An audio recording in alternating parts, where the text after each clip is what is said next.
kite episode.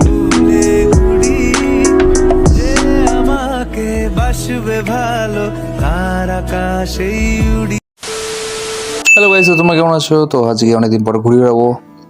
তো ঘুড়ি পছন্দ করে নিলাম, এই ঘুড়িটা উড়াবো। দেখলাম আকাশ ভালোই মেঘলা রয়েছে, দেখি বৃষ্টি আসার আগে যদি উড়ানো যায়। তো দেখলাম বাচ্চাগুলো ঘুড়ি উড়ানোর চেষ্টা করছে। তার মাঝে একটা বন্ধুকে দেখতে পেলাম বসে আছে ফুলে। তো আমিও চেষ্টা করলাম, প্রথমে উঠলো না, হাওয়া কম ছিল। তারপর হঠাৎ করে হাওয়া চলে আসলো, তো ঘুড়ি ঘুরে গেল। তো ঘুড়ি প্রচণ্ড হাওয়ায় সামলাতে একটু সমস্যাই হচ্ছিল। এমনি সুতোটা অনেক দিনে পুরো, ভাবলাম উপরে না যায়। এই শুরু হয়ে গেল, যেটা ভয় পেয়েছিলাম সেটাই হলো। দমকা হাওয়ায় গেল ঘুড়ি উপরে, হাতে পড়ে রইল অল্প একটু সুতো, পুরো লাটাই ফাঁকা হয়ে গেছে। गजब बेइज्जती है। তো ঘুড়ির প্ল্যান নষ্ট হয়ে গেল। বিষ্ণু পুজো দেখা হচ্ছে গাইস, खत्म। Bye bye, tata, goodbye, गया। দেখা হচ্ছে নেক্সট মিনি ব্লগে।